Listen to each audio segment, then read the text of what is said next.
Kamila diusir secara tidak hormat oleh Ibu Rosa dan Hendra demi memberi tempat bagi Melinda dengan hanya membawa map lamaran kerja yang sudah ia siapkan semalam sebelumnya. Kamila berjalan kaki menuju kantor Maharika Group. Sebelum ceritanya dimulai, untuk yang belum subscribe channel Sahabat Cerita Mami, boleh dong di-subscribe. Dan yang sudah, jangan lupa absen di kolom komentar. Terima kasih. Pintu utama rumah mewah itu terbuka lebar. Tumpukan pakaian melayang ke udara dan jatuh berserakan di atas lantai teras marmer. Ibu Widya berdiri dengan wajah memerah menahan amarah. Tangannya menunjuk tepat ke arah wajah Atika yang berdiri diam di dekat ambang pintu. Pergi dari rumah ini. Sekarang juga, saya sudah muak melihat wajah miskin kamu di sini. Kamu pikir kamu pantas menjadi menantu di keluarga ini? Tidak sama sekali. Sampai kapanpun, kamu hanya benalu yang menumpang hidup pada anak saya. Suara Ibu Widya menggema ke seluruh sudut ruangan depan. Atika menatap mertuanya dengan pandangan datar. Tidak ada air mata yang menetes dari pelupuk matanya. Ia sudah terlalu lelah untuk menangis. Perlakuan kasar ini bukan hal baru baginya. Namun, hari ini adalah puncak dari segalanya. Di belakang Ibu Widya, Riko berdiri dengan bahu sedikit membungkuk. Pria yang berstatus sebagai suami Atika itu tidak mengucapkan sepatah kata pun untuk membela istrinya, matanya justru menghindari tatapan Atika. Di samping Riko, Siska berdiri dengan senyum meremehkan. Wanita itu melipat kedua tangannya di depan dada, menatap Atika dari atas ke bawah seolah Atika adalah kotoran yang menempel di sepatunya. Riko, kamu benar-benar akan diam saja melihat ibumu mengusir istri sahmu? Atika bersuara, nada suaranya tenang namun tajam. Riko menelan ludah.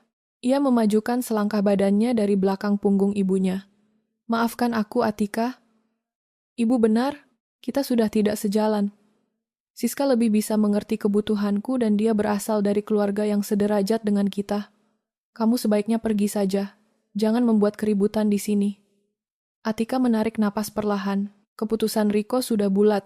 Pria penakut itu lebih memilih harta dan kenyamanan di bawah ketiak ibunya daripada mempertahankan pernikahan mereka. Siska tertawa kecil mendengar ucapan Riko. Kamu dengar sendiri kan? Riko sudah tidak butuh wanita sepertimu. Jadi tolong bawa barang-barang rongsokanmu ini dan pergi jauh-jauh. Rumah ini akan segera direnovasi untuk menyambut kedatanganku sebagai ibu rumah tangga yang baru. Siska melangkah maju dan menendang salah satu kemeja milik Atika yang tergeletak di lantai. Ibu Widya mengangguk setuju dengan ucapan Siska. Benar sekali. Siska adalah calon menantu idaman saya. Keluarganya baru saja menanamkan modal besar untuk perusahaan Riko.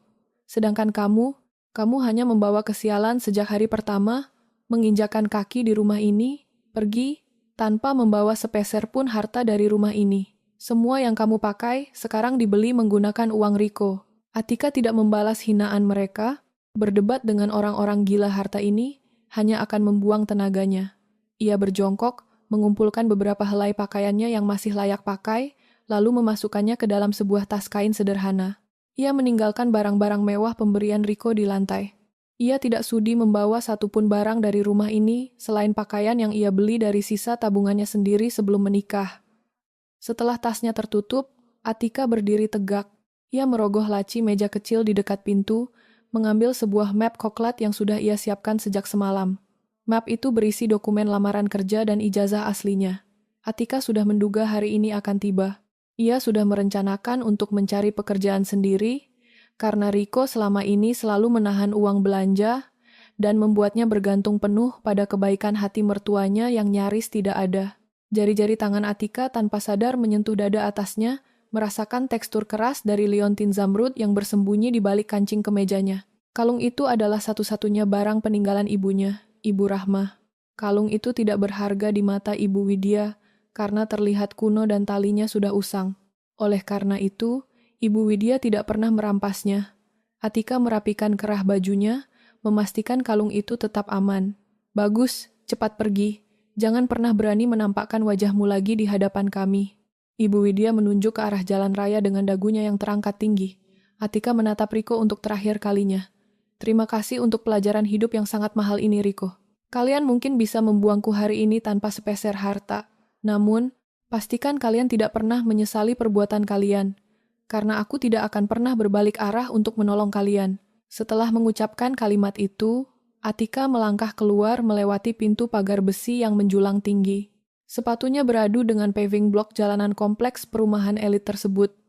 Udara pagi terasa cukup dingin, tetapi langkah Atika sangat mantap. Ia tidak menengok ke belakang sedikit pun.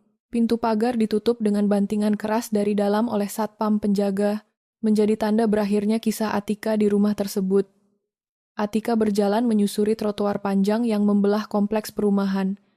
Sesekali mobil mewah melintas di sampingnya.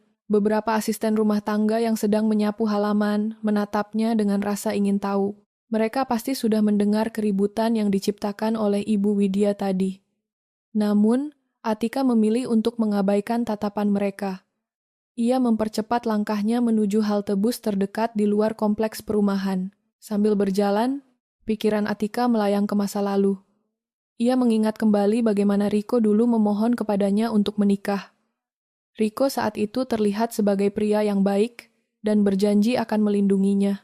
Atika yang hidup sebatang kara setelah kepergian Ibu Rahma merasa menemukan tempat bersandar.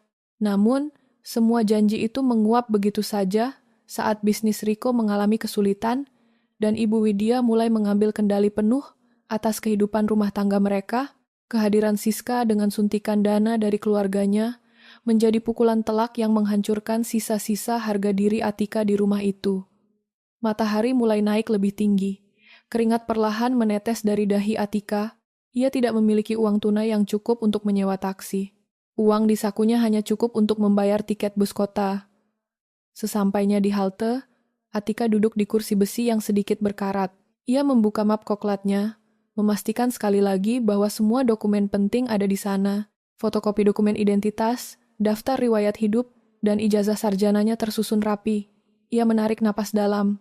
Ini adalah awal yang baru baginya. Bus kota berwarna biru berhenti tepat di depannya.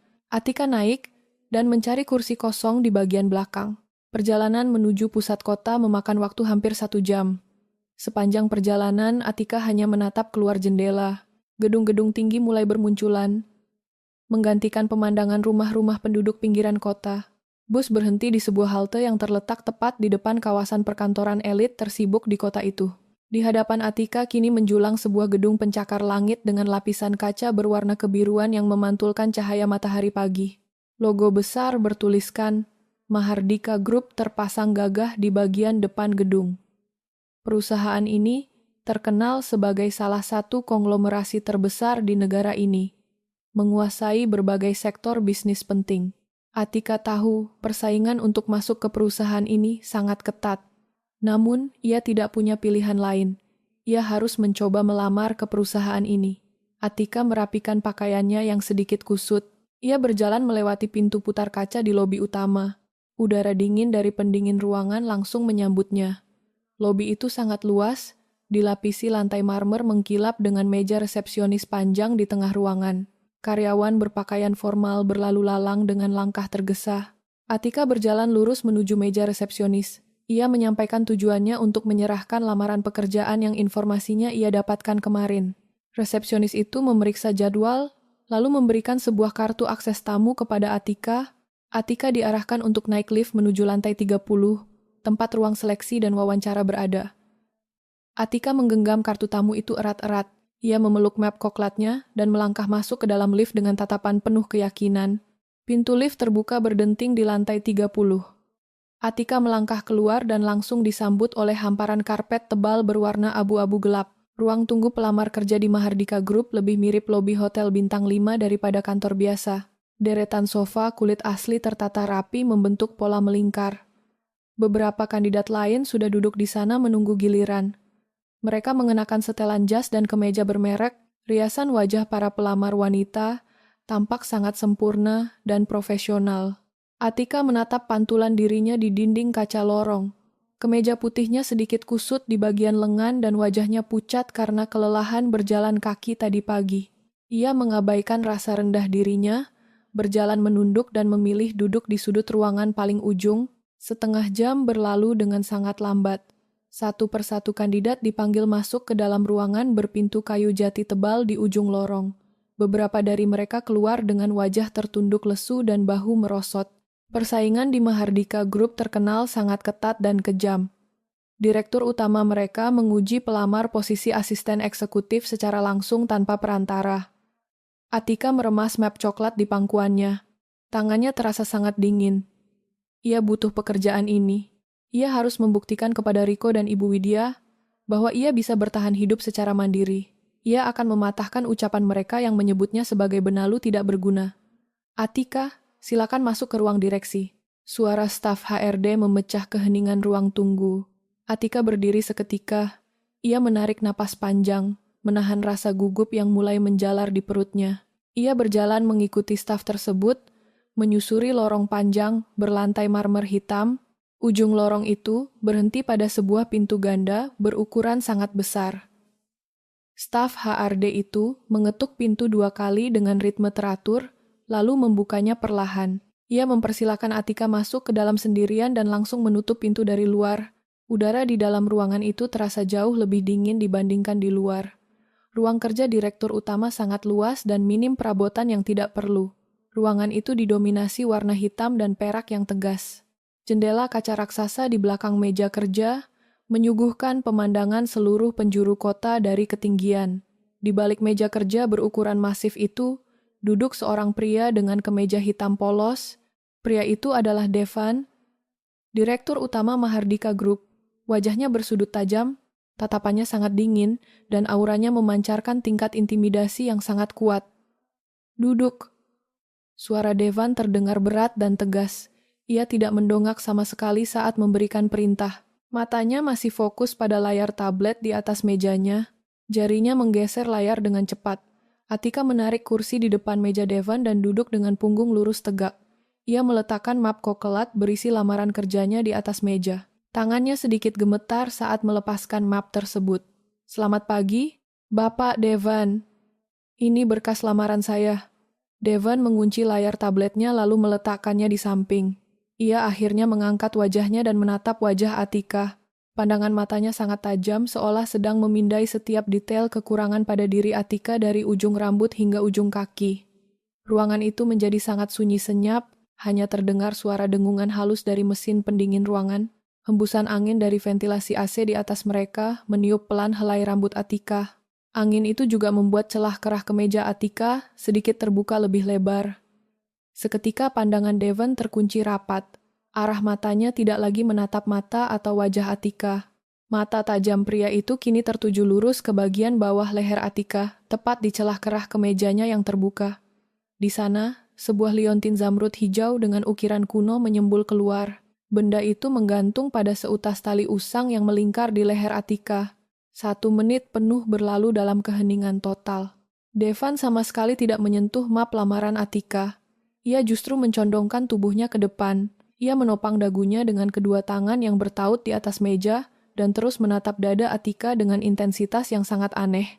Mata pria itu bahkan tidak berkedip sama sekali.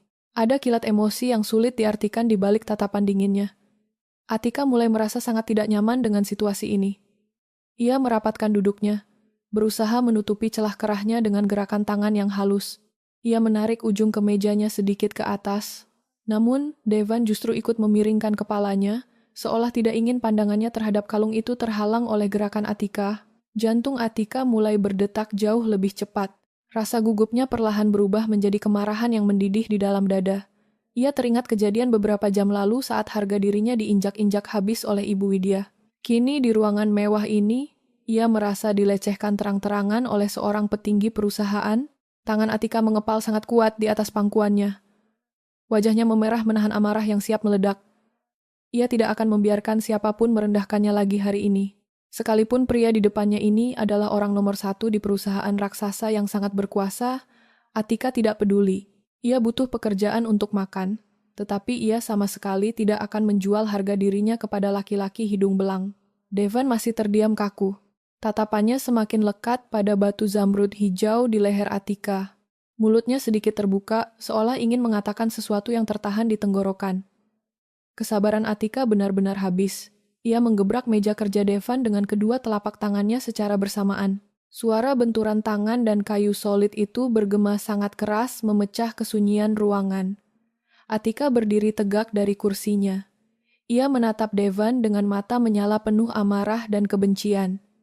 Maaf Bapak Devan, jika Anda mencari karyawan wanita untuk dilecehkan secara visual di ruangan tertutup ini, Anda mencari orang yang salah. Saya datang ke sini murni untuk melamar pekerjaan bermodalkan ijazah dan kemampuan otak saya. Saya bukan wanita murahan yang bersedia menjadi objek tatapan kotor Anda. Saya tarik kembali seluruh berkas lamaran saya saat ini juga. Atika berbicara dengan suara lantang, cepat, dan sangat tajam. Ia segera menjulurkan tangannya menyambar map koklat di atas meja. Ia meremas map itu dengan kuat. Ia berbalik badan dan bersiap melangkah keluar dari ruangan itu secepat mungkin. Persetan dengan Mahardika Group. Ia lebih baik mencari lowongan sebagai pencuci piring di restoran kecil, asalkan bosnya menghargai martabatnya sebagai seorang manusia. Tunggu, suara Devan menghentikan langkah Atika. Suara itu tidak lagi terdengar berat dan mengintimidasi seperti sebelumnya. Ada nada getar yang sangat kentara dalam suaranya, seolah pria itu sedang menahan rasa sakit. Atika menghentikan langkahnya tepat di tengah ruangan. Ia membalikkan badan dengan cepat, bersiap untuk memberikan makian tambahan jika pria itu berani memarahinya atas tindakannya barusan. Namun, ekspresi wajah Devan telah berubah 180 derajat. Tatapan mesum dan dingin pria itu lenyap seketika. Sorot matanya kini digantikan oleh tatapan penuh keputusasaan, keterkejutan, dan harapan yang bercampur menjadi satu adegan yang membingungkan. Devan berdiri dari kursi besarnya. Tubuhnya yang tinggi tegap terlihat sedikit bergetar tak terkendali. Ia menunjuk ke arah leher Atika dengan jari telunjuk kanannya. Kalung itu. Dari mana Anda mendapatkan kalung zamrud itu? Devan bertanya dengan nada suara menuntut, namun rapuh. Atika secara refleks memegang dan menutupi liontin zamrud di lehernya dengan sebelah tangan. Ia menatap Devan dengan penuh rasa curiga. Ini bukan urusan Anda sama sekali. Ini barang peninggalan keluarga saya. Anda tidak berhak menanyakannya. Devan berjalan cepat memutari meja kerjanya dan mendekati Atika. Atika memundurkan langkahnya secara naluriah, bersiap untuk berteriak atau lari keluar ruangan jika pria ini bertindak nekat. Namun, Devan berhenti secara mendadak pada jarak 1 meter di depannya. Pria itu menatap lurus ke dalam bola mata Atika. Napas Devan memburu dan dadanya naik turun dengan cepat. Saya mohon kepada Anda, tolong jawab pertanyaan saya dengan jujur. Suara Devan memelan secara drastis. Pria arogan yang duduk di kursi kebesaran beberapa menit, lalu seakan menguap tanpa bekas. Ia menatap Atika dengan tajam, namun kali ini penuh selidik pada identitas asli Atika, bukan pada tubuhnya. Siapa nama ibu Anda? Devan melemparkan pertanyaan itu dengan suara parau yang tertahan. Atika terdiam membisu. Ia mengerutkan keningnya dalam-dalam. Ia merasa sangat bingung dengan arah pembicaraan yang sama sekali tidak masuk akal ini. Wawancara kerja macam apa yang berujung pada pertanyaan tentang benda peninggalan usang dan nama ibu kandung pelamar? Atika membalas tatapan pria itu dengan teguh dan tanpa rasa takut. Ibu kandung saya sudah meninggal belasan tahun yang lalu, namanya Ibu Rahma. Mengapa Anda begitu ingin tahu tentang urusan pribadi saya? Jawab Atika dengan nada ketus dan waspada. Mendengar nama itu terucap langsung dari mulut Atika, bahu Devan merosot seketika seperti kehilangan seluruh tenaganya. Pria tangguh itu mundur 1 langkah dan menutup sebagian wajahnya dengan telapak tangan kanannya. Ia menarik napas dengan sangat kasar melalui sela-sela jarinya. Ruangan itu kembali hening selama beberapa belas detik. Devan perlahan menurunkan tangannya dan menatap Atika kembali. Kali ini tidak ada lagi jarak batas profesional di matanya. Tatapannya berubah menjadi pandangan seorang kerabat yang menemukan sesuatu yang sangat berharga. Duduk kembali di kursi Anda, Atika. Saya sungguh meminta maaf atas ketidaknyamanan fatal tadi. Ada hal yang jauh lebih besar dan mendesak dari sekadar wawancara kerja yang harus kita selesaikan hari ini juga. Devan menunjuk kembali ke arah kursi di depan mejanya dengan gerakan tangan yang tegas namun sopan. Devan berjalan cepat menuju meja kerjanya lalu menekan tombol telepon internal dengan nada suara yang sangat cepat dan tidak terbantahkan. Ia membatalkan seluruh jadwal rapat Dewan Direksi hari itu. Ia juga menginstruksikan sekretarisnya untuk memastikan tidak ada satu orang pun yang boleh mendekati lantai 30. Atika masih berdiri kaku di tengah ruangan, memeluk map lamarannya dengan rasa bingung yang semakin mendalam. Ikut saya sekarang juga, Atika. Kita tidak punya banyak waktu. Devan meraih jaket jas hitamnya yang tersampir di sandaran kursi lalu berjalan melintasi ruangan menuju sebuah pintu tersembunyi berpanel kayu di sudut dinding. Atika ragu sejenak. Kita mau kemana? Jika Anda tidak berniat mewawancarai saya untuk posisi pekerjaan yang saya lamar, saya lebih baik pergi dari sini sekarang juga. Devan menghentikan langkahnya tepat di depan pintu rahasia itu, lalu menatap Atika dengan sungguh-sungguh. Saya tidak sedang mempermainkan Anda. Pekerjaan yang Anda lamar sudah menjadi milik Anda sejak detik Anda menyebutkan nama Ibu Rahma. Tapi sekarang saya butuh kepastian medis yang tidak bisa dibantah oleh siapapun di dunia ini. Ikutlah dengan saya ke klinik pribadi perusahaan di lantai bawah. Mendengar janji kepastian pekerjaan, langkah Atika akhirnya tergerak. Ia mengikuti Devan masuk ke dalam lift pribadi yang hanya bisa diakses menggunakan kartu khusus milik direktur utama.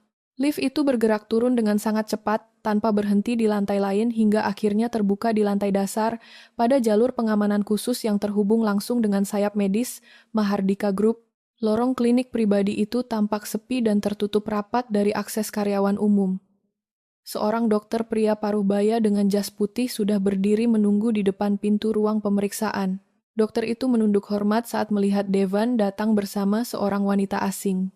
Dr. Hendra, lakukan pengambilan sampel darah dan sampel helai rambut untuk tes DNA secara lengkap sekarang juga, perintah Devan tanpa basa-basi. Saya ingin sampel ini dicocokkan langsung dengan data genetik mendiang paman saya, Bapak Haris Mahardika yang ada di dalam database forensik utama. Gunakan protokol keamanan tingkat tertinggi. Jangan sampai ada satupun kebocoran data keluar dari ruangan ini. Atika terkejut mendengar instruksi tersebut. Ia menahan lengan perawat yang hendak mengambil jarum suntik. Tunggu dulu, apa maksudnya semua ini? Mengapa DNA saya harus dicocokkan dengan pendiri perusahaan ini? Ibu saya hanyalah seorang wanita sederhana yang hidup miskin sampai akhir hayatnya. Devan meminta dokter dan perawat untuk menunggu sejenak di sudut ruangan. Ia mendekati kursi tempat Atika duduk, lalu menatap mata wanita itu dengan sorot empati yang dalam. 12 tahun yang lalu, paman saya, Haris Mahardika, kehilangan putri tunggalnya yang kabur dari rumah karena menolak pernikahan bisnis yang dipaksakan keluarga besar. Jelas Devan dengan suara tenang namun penuh penekanan. Putri tunggal itu bernama Rahma. Sebelum meninggal dunia karena sakit keras 3 tahun lalu, Paman Haris membuat surat wasiat rahasia. Beliau mewariskan 15% saham mayoritas penentu kendali perusahaan ini kepada keturunan sah dari Ibu Rahma. Atika menahan napasnya. Lalu apa hubungannya dengan kalung ini? Batu zamrud di leher Anda itu adalah satu dari 2 pasang batu permata langka yang dipesan khusus oleh Paman Haris di Eropa, lanjut Devan. 1 batu ada di makam paman saya, dan 1 lagi dibawa oleh Ibu Rahma saat beliau meninggalkan rumah ini. Saya adalah keponakan yang dipercaya memegang jabatan direktur utama, sementara untuk menjaga keutuhan Mahardika Group sampai pewaris yang sebenarnya ditemukan. Selama bertahun-tahun saya mencari keberadaan Ibu Rahma ke seluruh penjuru negeri tanpa hasil. Kepala Atika terasa berputar mendengar fakta yang begitu mengejutkan. Selama ini ia hidup dalam kesederhanaan bersama mendiang ibunya. Ibu Rahma tidak pernah menceritakan masa lalunya atau menyebutkan bahwa ia berasal dari keluarga konglomerat yang sangat kaya raya. Ibunya hanya berpesan agar kalung zamrud itu dijaga dengan baik, karena itu adalah satu-satunya identitas keluarga yang tersisa. Saya tahu ini sangat sulit dipercaya oleh Anda, ucap Devan sambil menyodorkan segelas air putih hangat kepada Atika. Namun jika tes medis ini membuktikan kecocokan genetik tersebut, maka Anda bukan lagi seorang pelamar kerja biasa yang membutuhkan gaji bulanan. Anda adalah pemilik sah dari gedung ini dan pemilik dari seluruh aset Mahardika Group. Atika meminum air tersebut dengan tangan yang sedikit gemetar. Ia teringat kembali pada wajah arogan Ibu Widya, senyum meremehkan Siska, dan sikap pengecut Riko yang mengusirnya tanpa membawa apapun pagi tadi. Mereka membuangnya karena menganggapnya sebagai wanita miskin yang tidak memiliki status sosial. Jika fakta yang dikatakan Devan ini benar, maka roda nasib akan berputar dengan cara yang sangat mengejutkan. Lakukan tesnya sekarang, dokter, kata Atika dengan suara yang jauh lebih mantap dan tegas. Ia menyodorkan lengannya kepada perawat tanpa keraguan sedikitpun. Proses pengambilan sampel darah dan helai rambut berlangsung dengan cepat dan sangat rapi. Dokter, Hendra segera membawa sampel tersebut ke dalam laboratorium khusus yang dilengkapi pengamanan biometrik ganda. Hasil analisis genetik secara menyeluruh membutuhkan waktu verifikasi ketat selama beberapa hari. Namun, protokol darurat telah diaktifkan di bawah pengawasan langsung Devan. Setelah keluar dari klinik, Devan membawa Atika kembali ke lantai 30. Ia memanggil kepala bagian sumber daya manusia ke dalam ruangannya. Mulai hari ini, Atika resmi bekerja di kantor ini sebagai asisten khusus direktur utama, tegas Devan di hadapan kepala HRD yang tampak terkejut namun tidak berani membantah sedikit pun.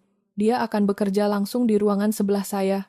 Siapkan seluruh fasilitas kerja terbaik, akses keamanan tingkat tinggi, dan berikan gaji dengan standar eksekutif kelas atas. Setelah kepala HRD keluar dari ruangan, Devan menatap Atika yang masih duduk di sofa ruangan tersebut.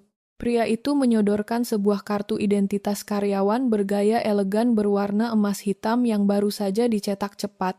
Ini identitas sementara Anda di perusahaan ini, kata Devan sambil tersenyum tipis untuk pertama kalinya. Untuk sementara waktu, sebelum hasil resmi tes DNA keluar, dan sebelum pengacara perusahaan membacakan wasiat paman saya secara legal di hadapan para pemegang saham, Anda akan bertindak sebagai tangan kanan saya. Gunakan waktu ini untuk mempelajari bagaimana cara kerja perusahaan yang sebentar lagi akan menjadi milik Anda. Atika menerima kartu identitas tersebut dengan tatapan tajam yang penuh tekad. Ia menyentuh permukaan kartu itu perlahan. Tidak ada lagi rasa takut atau rendah diri di dalam hatinya. Masuknya ia ke Mahardika Group bukan hanya sekadar untuk bertahan hidup mencari sesuap nasi, melainkan langkah awal untuk mengambil kembali kehormatan dan martabatnya yang telah dirampas secara paksa oleh masa lalunya. 1 minggu berlalu sejak hari pertama Atika menginjakkan kaki di gedung Mahardika Group. Selama 7 hari tersebut, kehidupan Atika berubah secara drastis, dari seorang istri yang tertekan menjadi seorang profesional yang sangat cekatan. Fasilitas kerja dan fasilitas tempat tinggal sementara yang disediakan oleh perusahaan atas arahan langsung dari Devan membuat Atika bisa fokus sepenuhnya pada pekerjaannya tanpa harus memikirkan beban tempat berteduh. Setiap hari Atika tiba di kantor sebelum jam pagi untuk mempelajari seluruh alur kerja operasional perusahaan. Mulai dari laporan keuangan bulanan hingga daftar mitra bisnis yang sedang mengajukan proposal kerjasama baru. Pagi itu, Atika berjalan menyusuri lorong lantai 30 di samping Devan. Penampilan Atika kini sangat berbeda jauh dibandingkan saat ia diusir dari rumah Ibu Widya seminggu yang lalu. Atika mengenakan setelan jas blazer wanita berwarna biru, dongker, bergaya formal dengan potongan yang sangat rapi. Rambutnya diikat rapi ke belakang, memperlihatkan wajahnya yang kini tampak segar dan penuh percaya diri. Kalung zamrud peninggalan Ibu Rahma tetap tersimpan aman di balik kemeja formalnya, menjadi pengingat yang selalu menemani setiap langkahnya di gedung pencakar langit tersebut. Kita harus turun ke lobi utama sekarang untuk menemui perwakilan dari Bank Mitra sebelum jadwal konferensi pers dimulai, kata Devan sambil melihat jam tangan peraknya. Langkah pria itu sangat cepat dan tegas, namun Atika mampu mengimbanginya dengan baik tanpa tertinggal satu langkah pun. Semua dokumen perjanjian kerjasama dengan pihak bank sudah saya siapkan di dalam map ini, Bapak Devan. Tim legal juga sudah meninjau ulang pasal-pasal penjaminan aset yang akan ditandatangani siang nanti, jawab Atika dengan suara lugas dan lancar. Devan mengangguk puas mendengar laporan dari asisten khususnya itu. Mereka berdua masuk ke dalam lift khusus eksekutif dan turun menuju lantai dasar. Saat pintu lift terbuka di lobi utama Mahardika Group, suasana ruangan sedang sangat ramai oleh aktivitas para staf dan tamu perusahaan. Lobi berlantai marmer itu dipenuhi oleh berbagai pengusaha dan vendor yang datang untuk mengantre jadwal pertemuan dengan manajer dari berbagai divisi. Atika berjalan sejajar di samping kiri Devan, memegang tablet kerja dan dokumen penting dengan posisi tubuh tegak. Namun baru beberapa belas langkah mereka berjalan melintasi area tengah lobi, pandangan Atika tertuju pada dua sosok yang sangat ia kenal, sedang berdiri di dekat meja resepsionis penerimaan tamu vendor. Dua orang itu adalah Riko dan Ibu Widya. Riko mengenakan kemeja batik yang tampak sedikit kusut di bagian lipatan lengan. Sementara Ibu Widya mengenakan gaun sutra, mencolok dengan banyak perhiasan emas yang menempel di pergelangan tangan dan lehernya. Di tangan kanan, Riko terdapat sebuah keranjang parsel berukuran besar yang dibungkus plastik bening mewah, berisi aneka makanan impor bermerek dan sebuah amplop tebal, bertuliskan nama manajer pengadaan barang Mahardika Group. Atika langsung memahami situasi tersebut, Hanya dengan sekali pandang, Riko dan Ibu Widya sedang berusaha menyogok pejabat divisi pengadaan barang demi mendapatkan persetujuan proposal proyek perusahaan mereka yang sedang berada di ujung tanduk. Atika berniat mengabaikan keberadaan mereka dan terus melangkah maju mengikuti Devan menuju pintu keluar khusus tamu eksekutif. Namun, takdir berkata lain. Ibu Widya, yang sedang menoleh ke arah barisan lift, tiba-tiba menangkap sosok Atika dari kejauhan. Mata wanita parubaya itu terbelalak lebar seolah melihat hantu di siang bolong. Atika, teriakan Ibu Widya melengking sangat keras memecah keramaian lobi utama Mahardika Group. Seluruh kepala staf, security, dan tamu perusahaan yang berada di sekitar lobi langsung menoleh ke arah sumber suara. Ibu Widya tidak memedulikan tatapan heran dari orang-orang di sekitarnya. Wanita itu justru melangkah cepat dengan napas memburu menghampiri Atika, diikuti oleh Riko yang tampak terkejut namun langsung mengekor di belakang ibunya sambil membawa parsel mewah tersebut. Ibu Widya berhenti tepat 2 meter di depan Atika dan Devan. Tatapan mata Ibu Widya menyapu seluruh penampilan Atika, dari ujung sepatu formal berhak tinggi hingga blazer mewah yang dikenakan mantan menantunya itu. Wajah Ibu Widya memerah karena campuran rasa heran dan penghinaan yang mendalam. Dasar wanita tidak tahu malu. Baru 1 minggu saya usir kamu dari rumah tanpa sepeser uang pun, sekarang kamu sudah berkeliaran di kantor elit dengan pakaian mahal seperti ini? Kamu pasti menggunakan cara-cara kotor untuk bertahan hidup di kota ini. Bentak Ibu Widya dengan suara lantang bergema agar seluruh orang di lobi bisa mendengarnya. Riko maju selangkah dan menatap Atika dengan tatapan merendahkan. Atika, aku tidak menyangka moralmu bisa jatuh serendah ini hanya dalam waktu 7 hari. Kamu tidak punya keahlian apa-apa selain urusan dapur rumah tangga. Bagaimana mungkin kamu bisa masuk ke gedung perusahaan sebesar Mahardika Group kalau bukan karena menjual diri kepada pejabat kantor di sini? Mendengar tuduhan keji tersebut, beberapa staf karyawan yang berada di lobi mulai berbisik-bisik sambil menatap ke arah mereka. Ibu Widya merasa mendapatkan panggung untuk menjatuhkan harga diri Atika di tempat umum. Ia berkacak pinggang dan menunjuk jari telunjuknya tepat ke arah wajah Atika. Lihat pria yang berdiri di sampingmu ini. Dia pasti pejabat hidung belang yang menampung kamu setelah saya buang ke jalanan.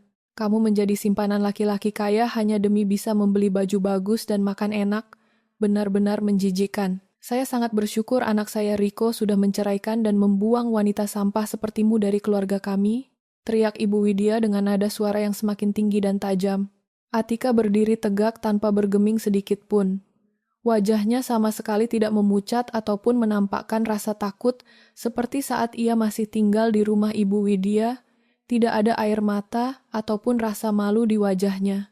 Atika hanya menatap mantan mertua dan mantan suaminya itu dengan tatapan datar, dingin, dan penuh ketenangan yang terukur. Ia melihat betapa kecil dan menyedihkannya perilaku Riko dan Ibu Widya yang berusaha mencari perhatian di lobi perusahaan orang lain.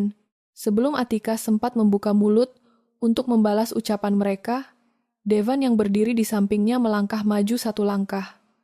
Pria nomor 1 di Mahardika Group itu memasukkan kedua tangannya ke dalam saku celana jasnya. Sorot mata Devan menajam bagaikan sembilu yang siap mengoyak siapa saja yang berani mengganggu ketenangan wilayah kekuasaannya. Suasana lobi utama yang tadinya diisi oleh suara bisik-bisik, langsung mendadak sunyi senyap saat melihat gestur tubuh Devan yang sangat dingin dan mengintimidasi. Kesunyian di lobi utama Mahardika Group terasa sangat menyengat. Beberapa petugas keamanan yang mengenakan seragam hitam safari segera berlari mendekat dari arah pintu masuk, bersiap untuk menyeret Riko dan Ibu Widya keluar karena telah membuat kegaduhan di area publik perusahaan. Namun, Devan mengangkat tangan kanannya setinggi bahu. Gestur sederhana itu membuat seluruh komandan regu keamanan langsung menghentikan langkah mereka seketika dan menunduk hormat dari jarak 5 meter. Riko dan Ibu Widya yang sama sekali tidak mengetahui siapa sosok pria di hadapan mereka, malah mengira bahwa petugas keamanan berhenti karena takut pada status sosial mereka sebagai calon mitra bisnis Mahardika Group. Ibu Widya semakin mengangkat dagunya tinggi-tinggi dan tersenyum sinis. Kenapa diam saja? Apa kamu merasa malu karena rahasia busukmu terbongkar di depan atasanmu ini, Atika? Ucap Ibu Widya dengan nada mencemooh. Wanita parubaya itu lalu menoleh ke arah Devan. Dan Anda, siapapun nama Anda, sebaiknya Anda hati-hati memelihara wanita seperti dia di kantor ini. Dia itu pencuri keberuntungan dan tidak memiliki adab sopan santun sama sekali. Atika menatap mertuanya dengan tatapan mata yang setajam sembilu. Ia mengambil satu langkah maju, menghadap langsung ke wajah Ibu Widya tanpa ada keraguan sedikit pun. Sopan santun adalah sesuatu yang diberikan kepada manusia yang tahu cara memanusiakan orang lain. Ibu Widya, jawab Atika, dengan suara lugas, tajam, dan terukur tanpa ada nada emosi yang berlebihan. Jika kalian datang ke gedung ini hanya untuk membuat pertunjukan teater murahan dan menghina staf resmi perusahaan ini, kalian hanya sedang mempertontonkan betapa rendahnya tingkat pendidikan dan moral kalian sendiri. Apa kamu bilang? Teriak Riko dengan wajah memerah karena tidak terima ibunya dihina. Pria itu baru saja hendak mengangkat tangannya untuk menunjuk kening Atika. Tetapi suara berat dan dingin langsung memotong gerakannya. Simpan tangan Anda atau saya pastikan Anda tidak akan pernah bisa menggunakannya lagi untuk menandatangani dokumen apapun di negara ini. Ancam Devan dengan suara datar namun memancarkan bahaya yang sangat nyata. Devan menatap keranjang parsel di tangan Riko dan amplop coklat tebal yang menyembul dari saku kemeja pria itu. Mata tajam Devan langsung membaca arah tujuan kedatangan mereka. Tanpa memedulikan amarah Riko yang tertahan, Devan menoleh ke arah meja resepsionis dan memanggil manajer pengadaan barang yang kebetulan baru saja turun dari lift untuk menemui tamu. Bapak Gunawan kemari sekarang, panggil Devan dengan nada perintah mutlak. Manajer pengadaan barang bernama Gunawan itu langsung berlari tergopoh-gopoh menghampiri Devan. Wajah Gunawan tampak pucat pasi saat melihat Direktur Utama Mahardika Group berdiri di tengah keributan lobi. Gunawan langsung membungkukkan badan 90 derajat di hadapan Devan. Selamat pagi Bapak Devan. Mohon maaf atas ketidaknyamanan yang terjadi di area lobi ini, ucap Gunawan dengan suara bergetar karena takut. Mendengar panggilan Bapak Devan dan melihat seorang manajer tinggi, membungkuk hormat seperti seorang bawahan kepada rajanya, wajah Riko dan Ibu Widya mendadak berubah warna. Mata Riko terbelalak menatap tulisan nama di tanda pengenal emas yang terpasang di jas hitam Devan. Devan Mahardika, Direktur Utama. Lutut Riko langsung terasa lemah seketika. Pria yang baru saja disindir oleh ibunya sebagai pejabat hidung belang ternyata adalah pemilik kursi tertinggi dari perusahaan raksasa, tempat nasib bisnis perusahaannya bergantung hidup. Devan tidak memedulikan wajah keterkejutan Riko dan Ibu Widya. Ia menatap Gunawan dengan tatapan menginterogasi. Apakah dua orang ini adalah perwakilan vendor dari PT Sejahtera Abadi yang mengajukan proposal suplai material untuk proyek konstruksi anak perusahaan kita? Benar, Bapak Devan. Ini Bapak Riko dan ibunya. Saya baru saja hendak menemui mereka di ruang rapat kecil untuk meninjau ulang kelayakan finansial perusahaan mereka. Karena saldo kas mereka di bank sebenarnya ada di bawah standar minimum kemitraan kita, jelas Gunawan dengan jujur tanpa menutupi apapun. Wajah Riko semakin pucat pasi karena kondisi keuangan perusahaannya yang sedang krisis terbongkar di depan Atika. Ibu Widya mencoba tersenyum ramah dan membungkuk canggung ke arah Devan untuk memperbaiki situasi. Namun, Devan mengabaikannya sepenuhnya. Tinjauan ulang kelayakan finansial tidak perlu dilanjutkan. Bapak Gunawan, kata Devan dengan suara dingin yang terdengar jelas oleh seluruh orang di lobi. Setujui proposal kontrak kerja sama mereka hari ini juga. Cetak berkas kontrak finalnya sekarang. Riko dan Ibu Widya terperanjat heran. Senyum lebar langsung mengembang di wajah Ibu Widya. Wanita angkuh itu mengira bahwa Direktur Utama Mahardika Group adalah orang yang bodoh dan begitu membutuhkan pasokan barang dari perusahaan anak kesayangannya hingga bersedia menyetujui kontrak tanpa proses seleksi ketat. Riko pun langsung merasa di atas angin, menatap Atika dengan ekor matanya seolah ingin membuktikan bahwa ia tetaplah seorang pengusaha sukses yang dihormati oleh petinggi perusahaan. Namun, lanjut Devan memotong kesenangan mereka dengan suara yang jauh lebih tajam, karena dokumen kemitraan ini diproses jalur cepat. Tambahkan satu pasal khusus di dalam surat perjanjian kerjasama. Masukkan pasal penjaminan moral mitra bisnis. Gunawan mengambil tablet kerjanya untuk mencatat arahan atasannya. Siap Bapak Devan, bagaimana bunyi pasal tambahannya? Tuliskan bahwa jika pihak mitra terbukti melakukan perbuatan tercela, pelanggaran etika moral, atau tindakan pencemaran nama baik terhadap jajaran direksi maupun seluruh staf resmi Mahardika Group, maka kontrak kerjasama akan dibatalkan secara sepihak oleh hukum pada detik itu juga, ucap Devan sambil menatap lurus ke arah bola mata Riko yang mulai kebingungan. Dan sebagai denda atas kerusakan reputasi kemitraan, seluruh aset properti, kantor, serta rumah pribadi milik direktur perusahaan mitra yang menjadi jaminan kontrak akan disita dan diambil alih sepenuhnya oleh tim legal Mahardika Group tanpa proses mediasi pengadilan. Gunawan mencatat setiap kata dengan cepat. Dipahami, Bapak Devan. Dokumen kontrak dengan pasal tambahan tersebut akan siap ditandatangani dalam 10 menit ke depan. Devan mengangguk lalu menoleh ke arah Riko yang sedang menelan ludahnya sendiri. Bapak Riko, jika Anda dan perusahaan Anda memang profesional dan merasa tidak pernah melakukan tindakan tercela dalam hidup kalian, Anda tentu tidak akan keberatan menandatangani kontrak kerja sama dengan pasal standar kepatuhan moral tersebut. Tapi jika Anda merasa takut aset rumah dan perusahaan Anda tersita karena rekam jejak moral kalian yang busuk, silakan ambil kembali parsel sogokan Anda dan keluar dari gedung ini sekarang juga. Ibu Widya yang buta oleh keserakahan dan keinginan untuk segera memamerkan status sosial barunya kepada Siska langsung menyenggol lengan Riko dengan keras. Cepat tanda tangani, Riko. Ini kesempatan emas perusahaan kita untuk menjadi mitra utama Mahardika Group. Kita ini keluarga terhormat. Tidak mungkin kita melanggar pasal etika moral seperti yang dia bilang. Itu cuma prosedur formalitas kantor biasa. Riko yang juga berada di bawah tekanan utang bank dan rasa gengsi di hadapan Atika akhirnya mengangguk setuju tanpa berpikir panjang. Pria penakut itu merasa bahwa selama ia menjaga perilakunya saat urusan bisnis berlangsung, pasal tambahan itu tidak akan pernah aktif. Ia sama sekali tidak menyadari bahwa jerat tali gantung untuk masa depan finansialnya baru saja diulurkan dengan sangat rapi tepat di depan hidungnya. Baik, Bapak Devan. Saya setuju dan saya akan menandatangani kontraknya sekarang juga di ruangan Bapak Gunawan, jawab Riko dengan suara yang dipaksakan tegas. Devan tidak membalas ucapan Riko. Ia hanya menatap sekilas ke arah keranjang parsel di tangan Riko, lalu beralih menatap Atika yang berdiri dengan tenang di sampingnya. Atika memahami betul apa yang baru saja dilakukan oleh atasannya itu. Devan tidak sedang menolong Riko, melainkan sedang menaruh tanda tangan Riko di atas surat kematian bisnisnya sendiri. Mari kita lanjutkan perjalanan kita ke pertemuan Bank Mitra. Atika, kata Devan sambil berbalik badan menuju pintu keluar eksekutif. Atika mengangguk lugas. Sebelum melangkah pergi, Atika menoleh sejenak ke arah Riko dan Ibu Widya. Tidak ada senyuman, mengejek, atau kata peringatan dari bibir Atika.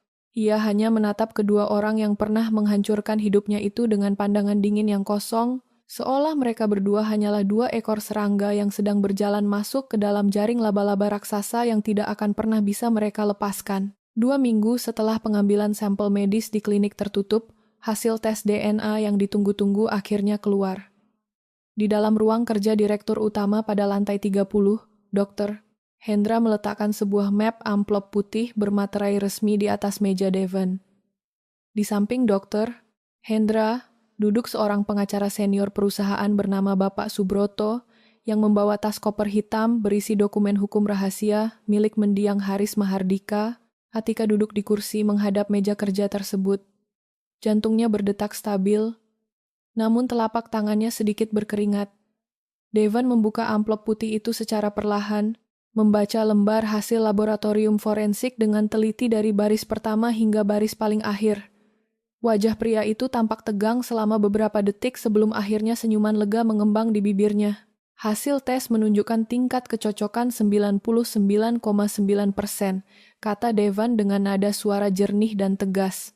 Data genetik Anda sepenuhnya cocok dengan profil garis keturunan langsung dari mendiang paman saya, Haris Mahardika, melalui jalur ibu kandung Anda, Ibu Rahma, secara medis dan hukum biologis, tidak ada lagi keraguan sedikit pun bahwa Anda adalah putri kandung dari Ibu Rahma Mahardika. Bapak Subroto membuka koper hitamnya dan mengeluarkan dokumen surat wasiat asli yang telah disimpan di dalam brankas pengadilan selama 3 tahun terakhir. Pengacara senior itu meletakkan berkas tebal tersebut tepat di depan Atika.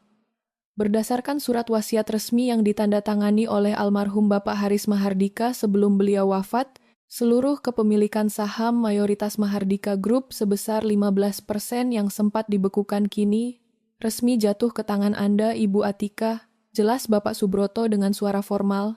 Ditambah dengan persentase saham peninggalan Ibu Rahma sebesar 40% yang belum pernah dicairkan, maka total kepemilikan saham Anda di Mahardika Group adalah 15% plus 40%, yaitu 55%. Anda adalah pemegang saham kendali utama di perusahaan ini. Atika menatap deretan angka dan tanda tangan di atas kertas bermaterai itu dalam diam. Angka 55% bukan sekadar catatan di atas kertas. Angka itu berarti ia memiliki kekuasaan penuh atas jalannya seluruh anak perusahaan, proyek konstruksi, hingga nasib ribuan karyawan yang bekerja di bawah naungan Mahardika Group. Ia teringat kembali pada ucapan Ibu Widya yang menghinanya sebagai wanita miskin tanpa harta. Jika Ibu Widya mengetahui fakta ini, wanita arogan itu pasti akan mengalami guncangan saraf yang berat. Apa langkah selanjutnya, Bapak Devan? Tanya Atika dengan suara tenang dan langsung pada inti persoalan. Ia tidak menunjukkan reaksi emosional yang berlebihan atau menangis terharu. Ujian hidup yang keras selama menikah dengan Riko telah menempa mentalnya menjadi sangat kuat. Devan menutup map laporan medis itu, lalu menatap Atika dengan penuh hormat. Malam ini adalah malam perayaan ulang tahun Mahardika Group yang ke-35. Acara akan diselenggarakan di ballroom utama Hotel Mulia. Seluruh jajaran direksi, pemegang saham minoritas, pejabat pemerintah, serta vendor mitra bisnis kita diundang untuk hadir. Saya akan mengumumkan identitas Anda sebagai pewaris tunggal sekaligus pemilik saham mayoritas Mahardika Group di atas panggung utama malam ini. Apakah seluruh dokumen pengalihan hak kepemilikan sudah siap ditandatangani? Tanya Atika kembali. Sudah siap sepenuhnya, Ibu Atika, jawab Bapak Subroto. Kita hanya perlu melakukan pengumuman publik di hadapan para relasi bisnis malam ini, agar tidak ada pihak internal maupun eksternal yang berani menyanggah legitimasi kepemilikan Anda di masa depan. Devan berdiri dari kursinya lalu memberikan sebuah kotak undangan eksklusif berlapis bludru hitam kepada Atika. Saya sudah memesankan gaun malam resmi untuk Anda gunakan malam ini. Tim tata rias profesional akan datang ke apartemen Anda pada pukul 4 sore nanti. Bersiaplah untuk mengambil tempat duduk yang seharusnya menjadi milik Anda sejak dulu. Atika mengangguk mantap. Ia menerima undangan itu dan berdiri. Langkahnya menuju pintu keluar ruangan terasa sangat ringan, namun penuh wibawa.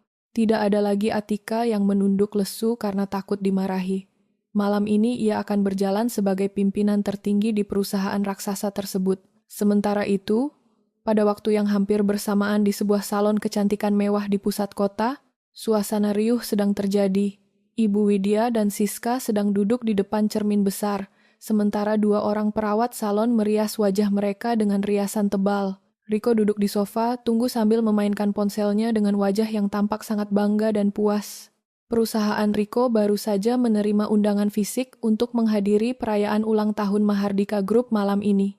Undangan itu dikirimkan oleh Divisi Pengadaan Barang sebagai bagian dari protokol standar untuk vendor mitra yang baru saja menandatangani kontrak suplai material. Bagi Riko dan Ibu Widya, undangan berbentuk kartu cetak tersebut adalah tiket emas untuk menunjukkan eksistensi sosial mereka di kalangan pengusaha kelas atas. Lihat ini, Siska, kata Ibu Widya sambil memegang kartu undangan Mahardika Group di tangannya. Hanya perusahaan mitra terpilih dan pengusaha kaya raya yang bisa masuk ke acara malam ini. Sejak Riko menceraikan wanita miskin tidak berguna itu dan berpasangan dengan kamu, pintu rezeki dan kehormatan keluarga kita langsung terbuka lebar. Siska tersenyum sombong melihat bayangan dirinya di cermin yang sudah mengenakan gaun sutra berwarna merah, menyala dengan potongan dada rendah. Wanita dari keluarga orang kaya baru itu merasa penampilannya paling sempurna. Tentu saja, Ibu Widya, jawab Siska dengan nada angkuh. Keluarga saya sudah mengucurkan dana segar untuk proyek Riko. Sekarang kita berstatus sebagai mitra resmi perusahaan konglomerat nomor 1 di negara ini. Kalau wanita gembel seperti Atika melihat kita malam ini, dia pasti akan menangis darah di pinggir jalan karena menyesal telah kehilangan Riko. Riko beranjak dari sofa dan menghampiri ibu serta calon istrinya. Ia merapikan dasi kupu-kupu pada setelan jas mahalnya yang dibeli menggunakan uang muka proyek Mahardika Group. Sudah, jangan sebut-sebut nama mantan istriku lagi, kata Riko dengan tawa kecil yang meremehkan. Dia tidak selevel dengan kita lagi. Sekarang dia paling sedang menjadi pelayan toko atau tukang bersih-bersih di kantor kecil. Kita fokus saja malam ini untuk mencari relasi pejabat dan pengusaha besar di Hotel Mulia, agar bisnis kita semakin maju. Tepat pukul 7 malam, Ballroom utama Hotel Mulia sudah dipenuhi oleh ratusan tamu undangan. Ruangan pesta tersebut sangat megah, dihiasi oleh lampu gantung kristal berukuran raksasa di bagian tengah langit-langit. Lantai ballroom dilapisi karpet merah tebal, dan panggung utama di bagian depan dipasangi layar LED raksasa yang menampilkan logo emas Mahardika Group. Riko, Ibu Widya, dan Siska tiba di lokasi acara dengan langkah penuh percaya diri. Mereka menyerahkan kartu undangan kepada petugas penerima tamu di dekat pintu masuk utama. Petugas tersebut memindai kode pada undangan mereka, lalu menunjuk ke arah area meja undangan di bagian belakang ruangan. Selamat malam Bapak Riko. Tempat duduk Anda dan keluarga berada di area meja nomor 48, tepat di zona vendor mitra di barisan belakang, kata petugas tersebut dengan sopan. Siska sedikit menaikkan alisnya, merasa tidak puas karena mereka tidak ditempatkan di barisan depan dekat panggung utama, namun Ibu Widya segera menenangkan calon menantunya itu. Tidak apa-apa Siska, meja di barisan depan itu khusus untuk para direktur utama anak perusahaan dan pejabat menteri, bisik Ibu Widya. Bisa masuk ke dalam ruangan ballroom megah ini saja. Sudah membuktikan bahwa derajat kita berada jauh di atas orang-orang biasa. Mereka bertiga berjalan menuju meja nomor 48, sambil terus memandangi kemewahan pesta tersebut. Siska langsung mengeluarkan ponsel lamanya dan merekam video suasana ballroom untuk diunggah ke media sosialnya demi memamerkan gaya hidup barunya kepada teman-temannya. Riko mulai berjalan keliling meja untuk menyapa beberapa pengusaha kecil lain yang ia kenal, berusaha menunjukkan karakter sebagai pengusaha sukses yang baru saja mendapatkan proyek besar dari Mahardika Group. Tidak ada satupun dari mereka bertiga yang menyadari apa yang akan terjadi di panggung utama malam itu. Mereka mengira malam perayaan ini adalah panggung pembuktian kejayaan bisnis keluarga Riko. Mereka tidak tahu bahwa pesta mewah ini adalah panggung pengadilan terbuka yang disiapkan secara rapi oleh Devan untuk menyambut kehadiran sang pemilik asli Mahardika Group, wanita yang 7 hari lalu mereka buang ke jalanan seperti kotoran. Alunan suara pembawa acara mulai terdengar melalui pengeras suara ruangan, meminta seluruh tamu undangan untuk segera duduk rapi, karena acara inti pembukaan perayaan ulang tahun Mahardika Group akan segera dimulai dalam hitungan menit. Suasana di dalam ballroom Hotel Mulia semakin larut dalam kemegahan. Alunan musik instrumental dari orkestra mini yang berada di sisi kanan panggung mengiringi percakapan santai ratusan tamu eksekutif yang hadir. Di bagian depan panggung utama, deretan meja bundar VIP yang dilapisi taplak kain sutra putih dan dihiasi rangkaian bunga mawar putih impor, tampak diisi oleh tokoh-tokoh penting negeri ini, para pejabat tinggi, menteri, pengusaha properti raksasa, hingga jajaran Dewan Komisaris Mahardika Group, duduk dengan tenang menikmati hidangan pembuka yang disajikan oleh para pelayan hotel. Di area barisan paling belakang ruangan, tepatnya di meja vendor mitra nomor 48, Ibu Widya, Riko, dan Siska sedang menikmati pesta dengan gaya yang berlebihan. Ibu Widya berkali-kali memanggil pelayan yang lewat hanya untuk mengambil segelas minuman atau hidangan kecil berkelas atas yang belum pernah ia cicipi sebelumnya di rumah. Riko, coba lihat cara orang-orang kaya itu berbincang, kata Ibu Widya sambil menunjuk ke arah barisan meja VIP di depan. Tahun depan, Ibu pastikan kamu tidak lagi duduk di meja belakang seperti ini. Setelah proyek pengadaan material kita selesai dibayar oleh Mahardika Group, kita akan beli saham perbankan dan kamu akan duduk sejajar dengan para direktur utama di barisan depan sana. Pasti, Bu, jawab Riko sambil menyeruput minuman dari gelas kristalnya dengan senyum jemawa. Kontrak kita sudah resmi ditandatangani dan dijamin oleh Bapak Devan sendiri. Masa depan keuangan keluarga kita sudah terjamin sepenuhnya. Siska yang merasa bosan duduk diam di meja belakang mulai berdiri dari kursinya. Wanita dari keluarga OKB itu merasa riasan wajah dan gaun merah mahalnya terlalu sayang jika hanya diperlihatkan kepada vendor-vendor kecil di barisan belakang. Ia ingin berjalan mendekati area tengah ballroom agar bisa menarik perhatian atau sekadar berfoto dengan latar belakang panggung utama. Aku mau jalan sebentar ke area tengah dulu, Ibu Widya. Siapa tahu ada kenalan Papa yang sedang kumpul di sana, ucap Siska sambil merapikan belahan gaunnya yang rendah. Ibu Widya mengangguk bangga. Pergilah, Siska. Tunjukkan kepada mereka pesona calon nyonya besar keluarga Riko. Siska melangkah dengan angkuh, menyusuri lorong antar meja di tengah ruangan ballroom. Di tangannya terdapat segelas penuh anggur merah mahal yang baru saja ia ambil dari meja nampan pelayan.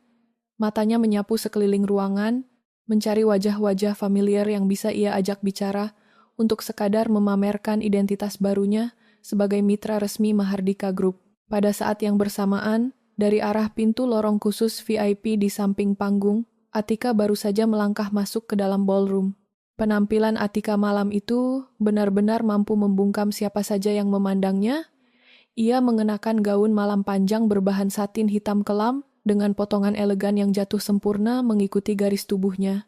Rambut hitam panjangnya disanggul modern ke atas, memperlihatkan jenjang lehernya yang mulus. Di leher tersebut, liontin batu zamrud hijau peninggalan Ibu Rahma kini bertengger indah di atas rantai emas putih tipis yang baru dipasangkan oleh perancang busana. Tanpa riasan berlebihan, wajah Atika memancarkan aura kemegahan seorang bangsawan sejati yang tenang dan berkelas. Atika berjalan santai menuju area meja VIP utama nomor 1, tempat di mana Devon sudah duduk bersama Bapak Subroto dan beberapa anggota Dewan Komisaris tertua Mahardika Group. Beberapa tamu yang berpapasan dengan Atika menunduk sedikit untuk memberikan jalan, merasa terkesima oleh karisma wanita misterius yang berjalan menuju meja paling terhormat di ruangan itu.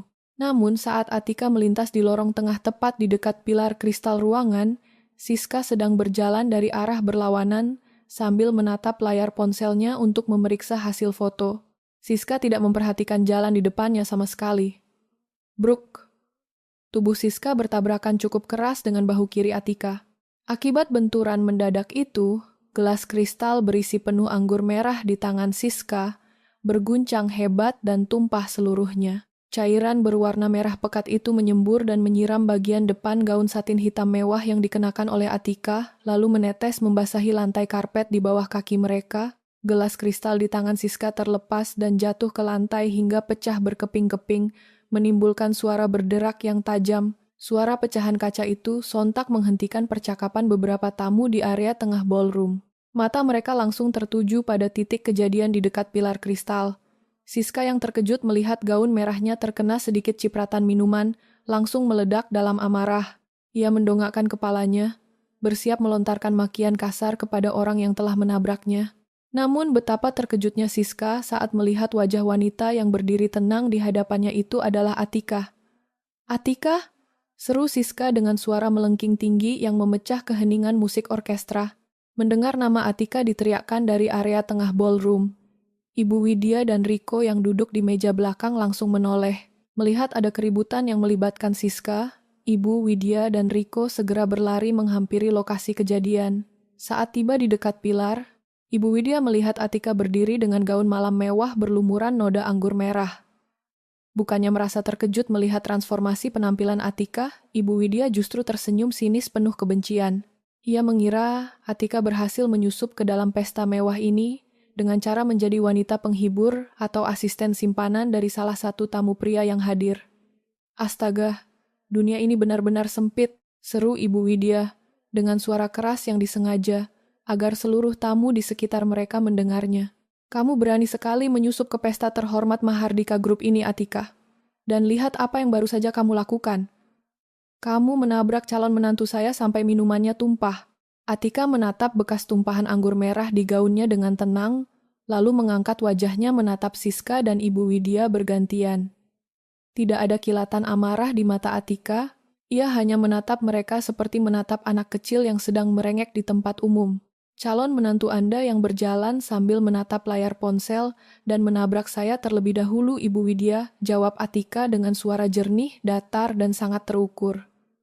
"Lantai ini penuh pecahan kaca. Saya sarankan Anda berdua mundur satu langkah sebelum sepatu kalian terkena serpihan kaca. Jangan mengajari saya apa yang harus saya lakukan, wanita sampah." Bentak Ibu Widya dengan mata melotot. Merasa berada di tempat bergengsi dan berstatus sebagai mitra bisnis resmi perusahaan, rasa percaya diri Ibu Widya meluap tanpa kendali. Ia berkacak pinggang di tengah kerumunan tamu eksekutif yang mulai melingkari mereka. "Gaun sewaan yang kamu pakai itu pasti dibeli dari uang haram hasil menggoda laki-laki tua di kantor ini," hina Ibu Widya dengan suara lantang bergema. "Kamu pikir karena kamu memakai baju bagus, kamu bisa bersikap seolah kamu selevel dengan kami? Kamu itu cuma wanita miskin yang sudah dibuang oleh anak saya. Cepat minta maaf kepada Siska sekarang juga. Siska ikut melipat tangannya di dada dengan senyum meremehkan. Benar, gara-gara kamu, ujung gaun mahal saya terkena tetesan minuman. Kamu tahu gaun ini harganya puluhan juta. Kalau kamu tidak mampu menggantinya, ambil lap di dapur hotel sana dan pel lantai yang kotor ini sekarang juga. Riko berdiri di belakang ibunya, menatap Atika dengan tatapan dingin dan angkuh. Atika, jangan bikin malu dirimu sendiri di acara besar seperti ini. Ini bukan tempat untuk wanita sepertimu. Cepat minta maaf kepada ibu dan Siska sebelum saya memanggil petugas keamanan hotel untuk menyeretmu keluar dari gedung ini. Bisik-bisik mulai terdengar dari arah kerumunan tamu eksekutif. Namun, bisikan mereka bukan ditujukan kepada Atika. Para petinggi perusahaan dan menteri yang berdiri di barisan depan menatap Ibu Widya dan Riko dengan pandangan heran sekaligus kebingungan. Mereka mengenali siapa wanita yang sedang dihina oleh keluarga kecil itu. Mereka melihat kalung samrut kuno di leher Atika yang merupakan lambang tertinggi dari terah keluarga Mahardika.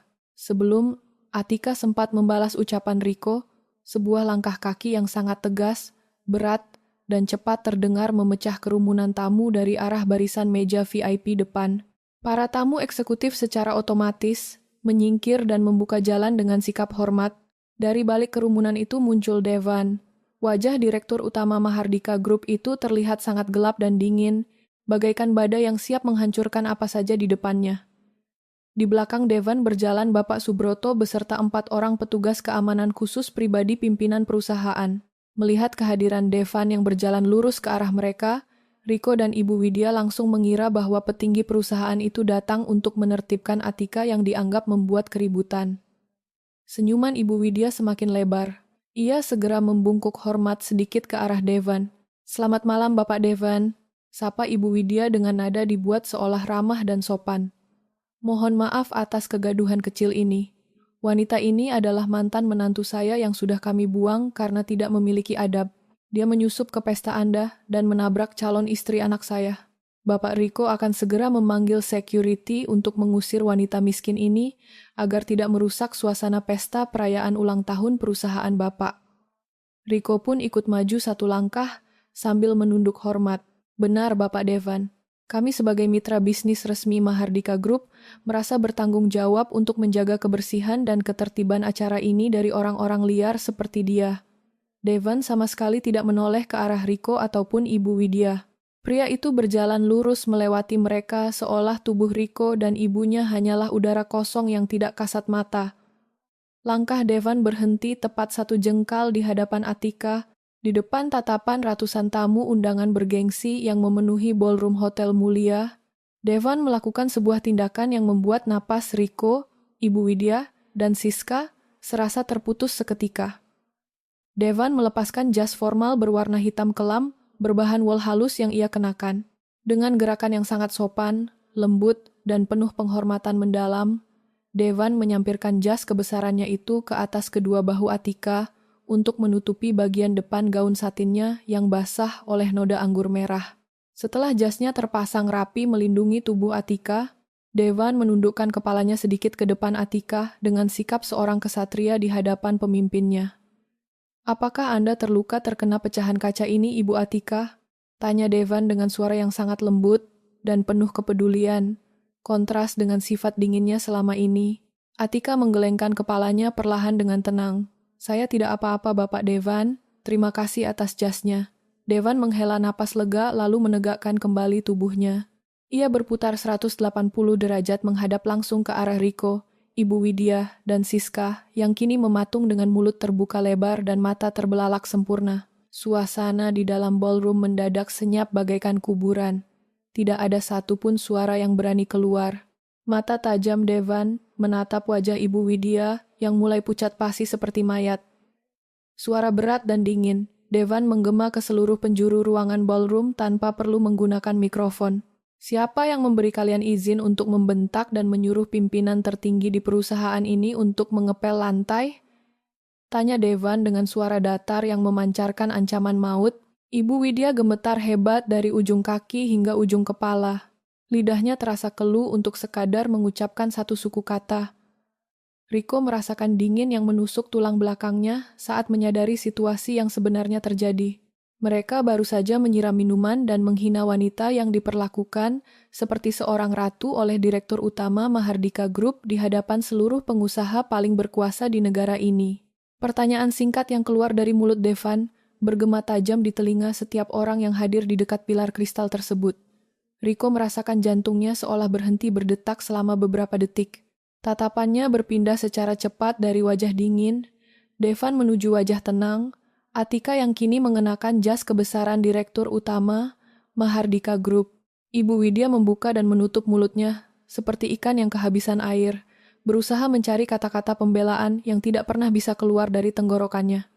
Pimpinan tertinggi, suara Rico keluar dengan sangat pelan dan serak. Pria itu menggelengkan kepalanya perlahan, menolak fakta yang terpampang jelas di depan matanya. Bapak Devan pasti salah paham. Wanita ini adalah Atika. Dia mantan istri saya yang berasal dari keluarga miskin tanpa latar belakang bisnis sama sekali. Bagaimana mungkin dia menjadi pimpinan tertinggi di perusahaan raksasa ini? Siska yang berdiri di samping Rico ikut merasakan dingin yang menjalar ke seluruh tubuhnya. Tangannya yang masih basah oleh sisa tumpahan anggur merah kini gemetar hebat. Ia menyadari bahwa seluruh tatapan mata para konglomerat dan pejabat di ruangan itu sedang menghakimi perbuatan kasarnya barusan. Devan tidak merespons ucapan bodoh Rico. Ia menatap Bapak Subroto yang berdiri di belakangnya lalu memberikan sebuah isyarat dengan anggukan kepala. Pria pengacara senior itu melangkah maju membawa sebuah map kulit berwarna hitam formal, bersiap untuk naik ke atas panggung utama. Devan kemudian menoleh kepada Atika dengan sikap tubuh yang sangat sopan. Mari kita naik ke atas panggung sekarang, Ibu Atika. Waktunya telah tiba untuk mengakhiri kesalahpahaman panjang ini di depan seluruh relasi bisnis kita. Atika mengangguk mantap. Ia merapatkan jas hitam Devan di bahunya untuk menutupi noda minuman di gaunnya, lalu melangkah berjalan beriringan bersama Devan menuju tangga panggung utama. Seluruh tamu eksekutif secara otomatis menyingkir membuka jalan selebar-lebarnya untuk mereka berdua dengan sikap hormat yang mendalam. Rico, Ibu Widya, dan Siska hanya bisa berdiri mematung di tempat mereka, tidak berani berkutik ataupun melarikan diri dari ruangan tersebut karena beberapa petugas keamanan bertubuh tegap sudah berdiri mengawasi mereka dari jarak 2 meter. Sesampainya di atas panggung utama, lampu utama ballroom Hotel Mulia dipadamkan secara serentak oleh operator acara. Suasana ruangan mendadak menjadi gelap sebelum akhirnya satu lampu sorot putih terang dinyalakan dan diarahkan langsung ke tengah panggung, menyorot sosok Devan dan Atika yang berdiri berdampingan menghadap ratusan tamu undangan. Devan melangkah menuju podium utama dan menyesuaikan posisi mikrofon. Keheningan total melanda seluruh ruangan ballroom. Tidak ada satupun suara dentuman gelas atau bisikan tamu yang terdengar. Selamat malam kepada seluruh Dewan Komisaris, para pemegang saham, pejabat pemerintah, serta mitra usaha Mahardika Group yang saya hormati, ucap Devan, memulai pidatonya dengan suara lantang yang terdengar jelas ke seluruh sudut ruangan melalui pengeras suara. Malam ini, pada perayaan ulang tahun Mahardika Group yang ke-35, saya selaku Direktur Utama sementara memiliki sebuah pengumuman bersejarah yang akan mengubah masa depan kepemimpinan perusahaan ini. Devan mengarahkan pandangannya sejenak ke area belakang ruangan, tepat ke arah meja nomor 48 tempat Rico dan keluarganya berdiri kaku.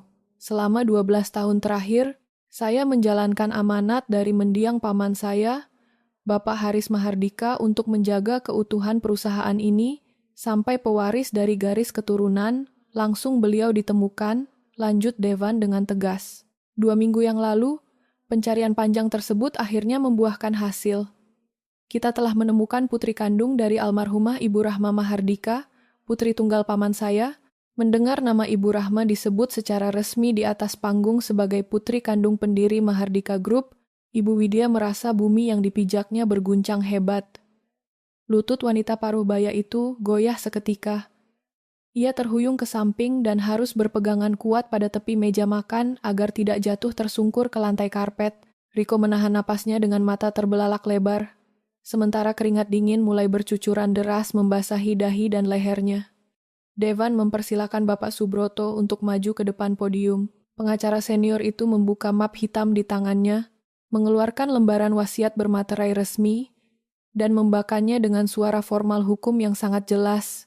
Berdasarkan akta wasiat rahasia almarhum Bapak Haris Mahardika, serta hasil pembuktian tes DNA forensik dengan tingkat kecocokan genetik mencapai 99,9%, dengan ini ditetapkan secara sah dan mengikat bahwa seluruh kepemilikan saham mayoritas Mahardika Group sebesar 15% yang sempat dibekukan, beserta warisan saham mutlak sebesar 40% resmi, jatuh ke tangan ahli waris tunggal, ucap Bapak Subroto sambil mengangkat dokumen tersebut tinggi-tinggi.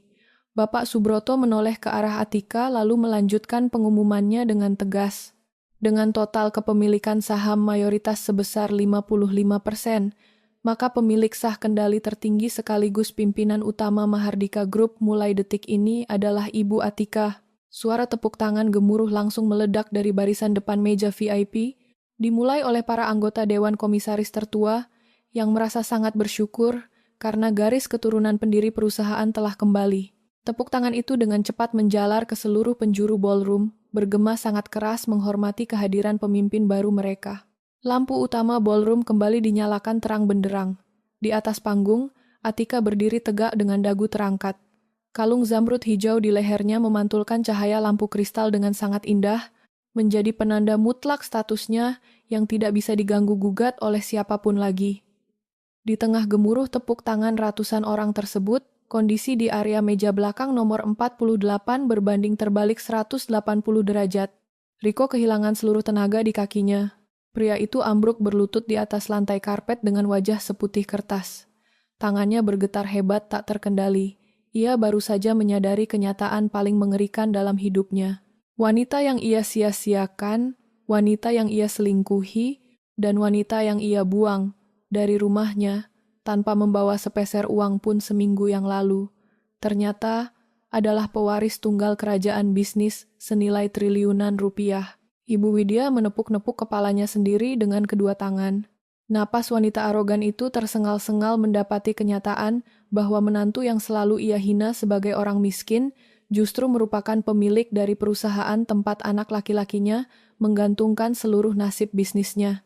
Jika saja ia tidak mengusir Atika, jika saja ia memperlakukan Atika dengan baik, hari ini Ibu Widya akan berdiri di atas panggung megah tersebut sebagai ibu mertua dari pimpinan tertinggi Mahardika Group. Siska menundukkan wajahnya dalam-dalam dengan rasa malu dan takut yang luar biasa. Kekayaan keluarganya yang selalu ia banggakan, ternyata tidak ada seujung kuku pun dibandingkan dengan kekayaan mutlak milik Atika. Ia sadar telah cari mati dengan menyiramkan minuman dan menghina orang paling berkuasa di ruangan itu. Dari atas panggung, Atika menatap lurus ke arah Riko yang sedang berlutut di lantai barisan belakang. Tidak ada senyuman kemenangan atau ejekan di wajah Atika.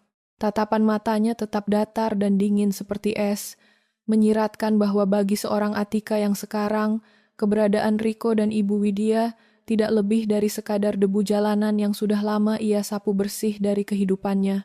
Pagi hari setelah malam perayaan ulang tahun Mahardika Group, suasana di lantai 30 gedung kantor pusat terasa jauh lebih tegang dari biasanya. Atika kini duduk di kursi kulit kebesaran di balik meja kerja utama, direktur utama, ruangan yang minggu lalu ia masuki sebagai seorang pelamar kerja yang kelelahan, kini resmi menjadi pusat komando miliknya.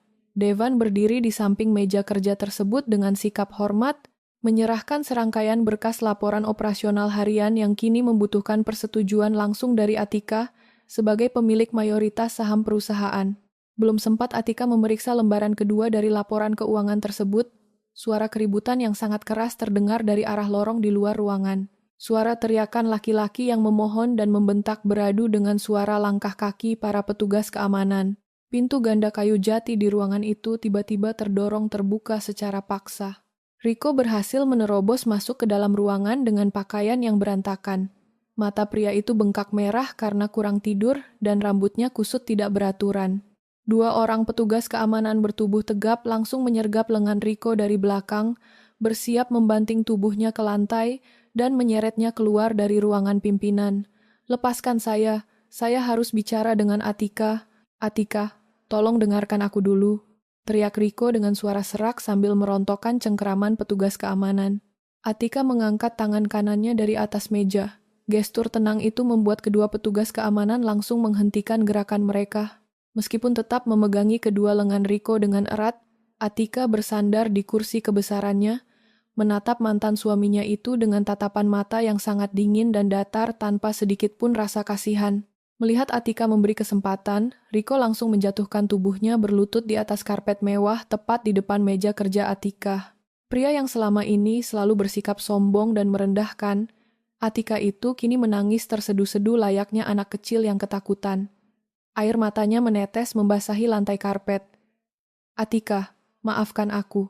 Aku sungguh meminta maaf atas semua kejadian seminggu yang lalu, ucap Riko dengan suara bergetar dan memelas. Semua pengusiran itu bukan kehendakku sama sekali. Itu semua adalah ide gila ibuku.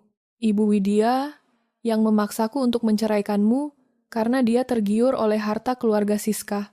Aku dijebak oleh ibuku sendiri, Atika. Di dalam hatiku yang paling dalam, aku masih sangat mencintaimu. Kita sudah membangun rumah tangga bertahun-tahun. Kamu tidak mungkin melupakan semua kenangan kita begitu saja.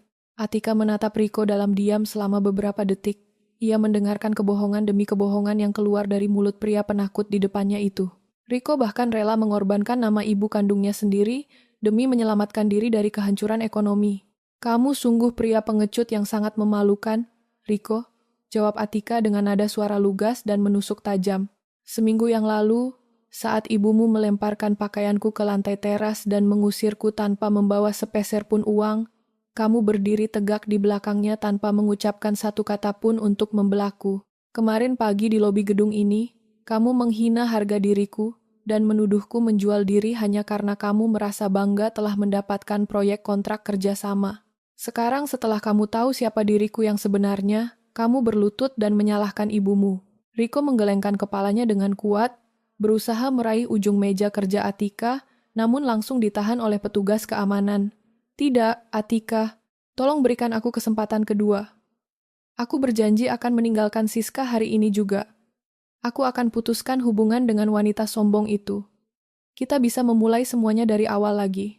Aku rela menjadi bawahanmu di perusahaan ini asalkan kamu mau mengampuniku. Kesempatan kedua hanya layak diberikan kepada manusia yang memiliki rasa penyesalan tulus, bukan kepada orang kesetanan harta yang takut jatuh miskin, tegas Atika. Ia meraih sebuah tombol intercom di atas mejanya lalu menekan tombol tersebut. Petugas keamanan, bawa pria ini keluar dari gedung Mahardika Group sekarang juga. Pastikan nama dan wajahnya masuk ke dalam daftar hitam pengamanan. Jangan pernah biarkan dia menginjakkan kakinya lagi di seluruh area properti milik perusahaan ini. Atika, jangan lakukan ini padaku. Atika! Teriak Riko meronta-ronta dengan sejadi-jadinya saat kedua petugas keamanan menyeret tubuhnya mundur menuju pintu keluar. Kalau kamu memutus hubungan denganku, perusahaan keluargaku akan hancur total. Atika. Pintu ganda ruangan itu ditutup rapat oleh petugas keamanan, memotong suara teriakan frustrasi Riko hingga ruangan kembali menjadi hening dan tenang. Atika menarik napas perlahan, merapikan kembali kerah blazernya, lalu menatap Devan yang sejak tadi berdiri memperhatikan jalannya kejadian tanpa menyela sedikit pun. Bapak Subroto dan tim legal perusahaan apakah sudah siap di ruangan mereka? Tanya Atika tanpa membuang waktu. Mereka sudah menunggu instruksi Anda sejak pagi, Ibu Atika, jawab Devan dengan tegas. Aktifkan pasal pelanggaran etika moral yang sudah kita masukkan ke dalam kontrak kerjasama PT Sejahtera Abadi sekarang juga. Perintah Atika dengan suara mutlak yang tidak terbantahkan. Gunakan rekaman kejadian penghinaan di lobi minggu lalu dan insiden keributan di pesta malam tadi sebagai bukti otentik pelanggaran moral kemitraan. Batalkan seluruh persetujuan suplai material mereka detik ini juga. Langkah hukum penjaminan aset juga langsung dijalankan? Tanya Devan untuk memastikan. Jalankan semuanya tanpa ada yang tersisa, jawab Atika lugas. Sesuai isi pasal penjaminan, yang ditandatangani oleh Riko sendiri dengan sadar, sita seluruh aset perusahaan, rekening operasional proyek, serta rumah pribadi yang menjadi jaminan atas kerugian reputasi Mahardika Group. Kirimkan surat sita eksekusi legal ke kantor dan rumah mereka siang ini juga. Devan membungkuk hormat. Akan saya laksanakan sekarang juga, Ibu Atika. Siang harinya, roda kehancuran finansial bagi keluarga Riko berputar dengan kecepatan yang sangat mengerikan. Di kantor PT Sejahtera Abadi, tim pengacara Mahardika Group yang dipimpin oleh Bapak Subroto datang bersama petugas jurusita dari pengadilan dan pihak perbankan. Seluruh rekening operasional milik perusahaan Rico langsung dibekukan secara total karena dianggap melanggar kesepakatan kontrak bernilai tinggi. Keluarga Siska yang mengetahui bahwa Mahardika Group telah membatalkan kontrak secara sepihak dan memasukkan nama Rico ke daftar hitam, langsung menarik kembali seluruh modal suntikan dana yang pernah mereka berikan. Ayah Siska mendatangi kantor Rico, memaki pria itu habis-habisan, dan langsung membatalkan rencana pernikahan anak gadisnya hari itu juga. Dalam waktu kurang dari 12 jam sejak malam pesta perayaan, seluruh kerajaan bisnis kecil milik Rico dan Ibu Widya runtuh berkeping-keping tanpa ada satupun pihak bank atau relasi bisnis yang bersedia memberikan pertolongan. Kartu as telah dimainkan dengan sangat sempurna oleh Atika, mengubur kesombongan mantan suaminya tepat di dalam jurang yang digali oleh tangan mereka sendiri. 1 bulan berlalu sejak penandatanganan surat eksekusi legal di kantor Mahardika Group. Pagi itu, matahari bersinar sangat terik membakar aspal jalanan di kompleks perumahan elit tempat Ibu Widya dan Rico tinggal. Namun, hawa panas matahari tidak mampu menandingi rasa dingin dan ketakutan yang mencekam di pekarangan rumah mewah berlapis marmer tersebut. 3 buah mobil operasional pengadilan dan 1 unit truk pengangkut barang terparkir tepat di depan pagar besi yang menjulang tinggi.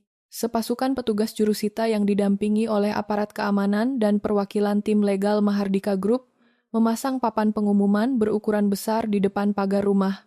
Papan tersebut bertuliskan bahwa seluruh tanah dan bangunan rumah mewah tersebut telah resmi disita oleh negara dan dialihkan kepemilikannya kepada Mahardika Group sebagai bentuk penyelesaian tunggakan denda pelanggaran kontrak serta jaminan utang perusahaan PT Sejahtera Abadi.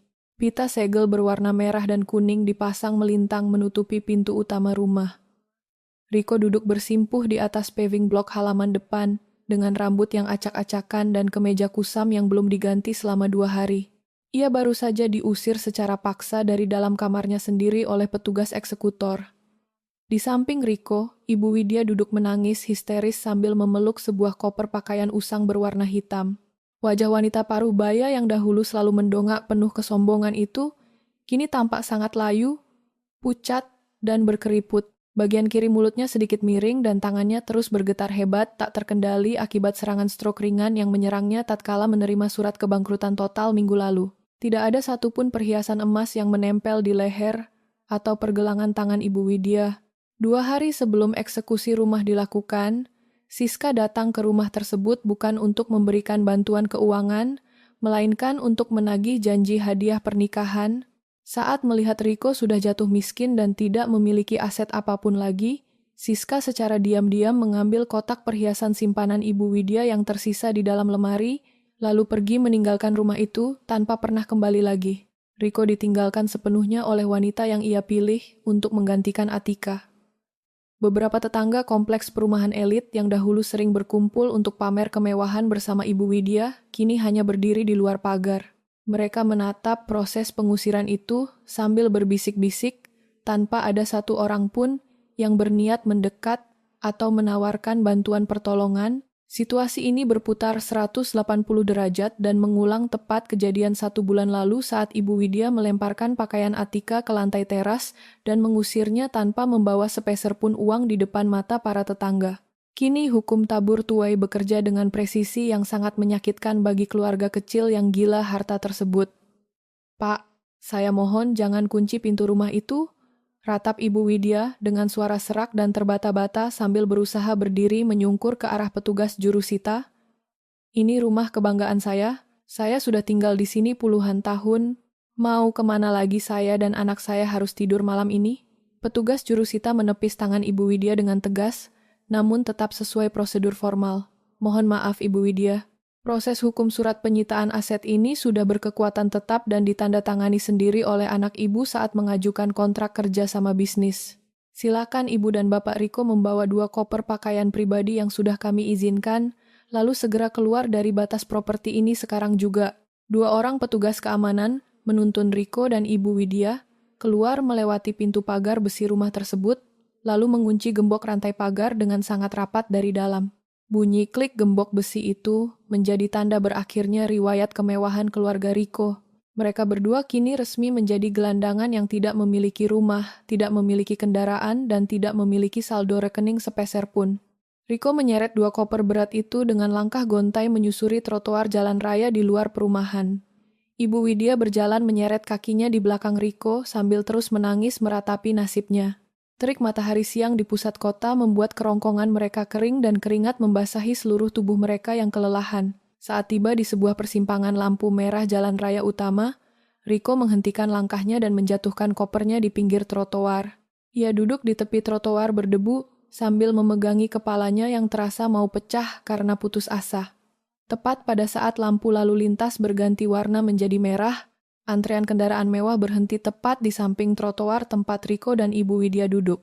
Di barisan paling depan, berhenti sebuah mobil sedan eksekutif, keluaran terbaru berwarna hitam mengkilap dengan kaca gelap yang sangat bersih. Dari dalam mobil sedan mewah tersebut, Atika duduk dengan tenang di kursi penumpang bagian belakang. Ia baru saja selesai menghadiri penandatanganan akuisisi lahan konstruksi baru bersama Devan yang duduk di kursi depan di samping sopir pribadi perusahaan. Atika mengenakan gaun kerja formal berwarna abu-abu elegan dengan riasan wajah natural, namun memancarkan wibawa pimpinan yang kuat. Sopir pribadi memelankan kendaraan saat berhenti di garis lampu merah. Secara tidak sengaja, pandangan Atika melalui jendela kaca mobil menatap lurus ke arah trotoar jalan.